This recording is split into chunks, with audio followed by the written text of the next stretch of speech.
Bienvenidos, como siempre, a Decanas Radio Viejillas, pero en este especial de Paloma Lerma, que ya tuvimos uno, este es el segundo, y sin más, pues los dejo con Paloma. Hasta luego, un abrazo, se cuidan mucho. Bye. Historias para mayores, un espacio para el arte y la reflexión. Hola nuevamente, es un placer para mí poder estar otra vez en contacto con ustedes. Soy Paloma Lerma y como les explicaba en el episodio anterior, pues ahora tengo el tiempo, la disposición y el apoyo para poderme dedicar un poco más al arte. Esto incluye la escritura, la lectura, el teatro, la cerámica y algunas otras creaciones. La intención es compartir con ustedes algunas de las historias de mi autoría, reseñas de libros que he leído, semblanzas de algunos personajes que pueden ser interesantes tanto para el arte como para la literatura, hacer algunas reflexiones sobre la salud, tanto física como mental, que para nuestras edades pueden llegar a ser también importantes. ¿Y qué creen? Pues que estaba yo en el librero buscando una novela cuando me topé con estos librotes que hace mucho que no veía, que es El Quijote, en el tomo 1 y tomo 2, en una bellísima edición que tiene casi mi edad. Estos libros pertenecían a mis papás y siempre estuvieron en mi casa. Cuando yo era niña, junto con mi hermano, nos encantaba ver las ilustraciones de un señor Gustavo Doré, maravillosas.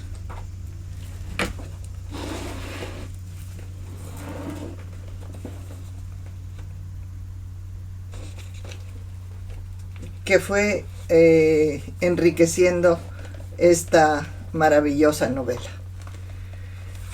Y pues me pregunté, porque la verdad no lo sé, más allá de que Cervantes perdió una mano o la utilidad de una mano en la guerra de Lepanto y supuestamente escribió El Quijote en la cárcel, pues la verdad es que yo no tenía ni idea de cuál era su vida, dónde vivía, a qué se dedicaba, y entonces me puse a investigar y la verdad me sorprendió mucho.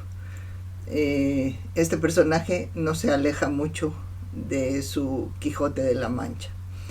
Esto es lo que quiero compartir con ustedes el día de hoy, las aventuras de Don Miguel de Cervantes Saavedra, y espero que lo disfruten. Yo disfruté mucho haciéndolo. La vida de Miguel de Cervantes parece inventada. Soldado, héroe de guerra, cautivo durante 5 años, recaudador de impuestos, prisionero y finalmente autor de la novela más importante de la lengua española. Miguel de Cervantes nació en 1547 en una España que gobernaba medio mundo. Mientras los galeones cruzaban el Atlántico y los ejércitos combatían en Europa y el Mediterráneo, un joven de Alcalá de Henares crecía sin imaginar que viviría una existencia más extraordinaria que muchas novelas. Siendo muy joven, viajó a Italia. Allí descubrió un mundo de arte, poder y guerras, y decidió alistarse en el ejército. No buscaba fortuna, sino honor. En 1571 participó en la batalla de Lepanto, uno de los mayores combates navales de la historia. Aunque estaba enfermo de fiebre, rechazó permanecer bajo cubierta y luchó junto a sus compañeros. 3 disparos de arcabuz lo hirieron, dejando su mano izquierda prácticamente inútil para siempre. Años después, diría con orgullo que aquella herida había sido el precio de servir en la batalla más memorable de su tiempo. Terminada la campaña militar, emprendió el regreso a España, llevando cartas que reconocían su valor. Ay, pero el destino volvió a cambiar su rumbo. El barco fue capturado por corsarios berberiscos y Cervantes acabó esclavo en Argel. Aquellas cartas, destinadas a abrirle las puertas de una nueva vida, convencieron a sus captores de que era un personaje importante. y entonces exigieron por él un rescate tan elevado que su cautiverio se prolongó durante 5 años. Y no se estuvo quieto. Durante ese tiempo intentó escapar en 4 ocasiones. Organizó fugas, protegió a sus compañeros y cuando los planes fracasaban, asumía toda la responsabilidad sin delatar a nadie. Incluso sus enemigos terminaron respetando su valentía. Finalmente, en 1580, unos frailes consiguieron reunir el dinero del rescate y Cervantes regresó a España. Había conocido la guerra, las heridas y la esclavitud mucho antes de imaginar a un caballero que jamás renunciaba a sus ideales. Pero las dificultades no terminaron allí. Para ganarse la vida, aceptó un empleo como recaudador de impuestos de la corona. Recorrió los caminos de Andalucía requisando trigo y aceite para abastecer a la armada. Aquella labor lo enfrentó incluso con autoridades eclesiásticas hasta el punto de ser excomulgado. No fue por cuestiones religiosas, sino por un conflicto administrativo entre la Iglesia y la corona. Poco después, nuevos problemas relacionados con la administración de fondos públicos y la quiebra del banquero donde depositaba el dinero lo llevaron a prisión. Fue entonces cuando nació una de las frases más célebres de la literatura. En el prólogo de Don Quijote, Cervantes escribió que la obra había sido engendrada en una cárcel.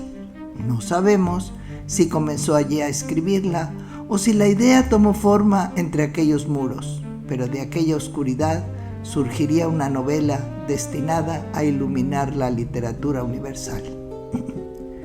La primera parte de Don Quijote apareció en 1605 y fue un éxito inmediato. Se leyó por toda Europa, aunque Cervantes apenas obtuvo beneficios. En aquella época, los grandes ganadores eran los impresores, no los autores. Cuando en 1614 apareció una continuación falsa firmada por un misterioso Alonso Fernández de Avellaneda, Cervantes respondió de la mejor manera posible. Escribió la auténtica segunda parte. Incluso hizo que sus propios personajes se burlaran del libro apócrifo en uno de los juegos literarios más ingeniosos de la historia. Curiosamente, tampoco sabemos con certeza cómo era su rostro. El retrato que todos conocimos podría no representarlo. La descripción más fiel sigue siendo la que él mismo escribió en el prólogo de las novelas ejemplares, convirtiéndose de algún modo en su propio retratista. Existe una hermosa tradición que une para siempre a Cervantes y a Shakespeare. Se dice que ambos murieron el 23 de abril de 1616. En realidad los calendarios eran distintos y fallecieron con unos 10 días de diferencia, pero la literatura decidió reunirlos para siempre en una misma fecha. Miguel de Cervantes murió con recursos modestos, muy lejos de imaginar que la obra nacida entre tantas dificultades acabaría convirtiéndose en uno de los libros más leídos de todos los tiempos, porque a veces las vidas más golpeadas por el destino son las que dejan la huella más profunda en la historia. Bueno, pues como habrán podido observar, este personaje, Don Miguel de Cervantes, no se aleja mucho de su otro personaje, de Alonso Quijano, el Quijote. Novela que por demás está decir que sigue siendo actual. A mí me sorprendió muchísimo cuando la leí ver que no había perdido vigencia, que sus propuestas, sus comentarios, sus reflexiones seguían siendo actuales y se podían aplicar a nuestra vida diaria. Espero que lo hayan disfrutado. Nos vemos en la próxima emisión y me despido de ustedes con un cariñoso saludo. No se olviden de suscribirse a mi canal si no lo han hecho y darme like. Hasta pronto.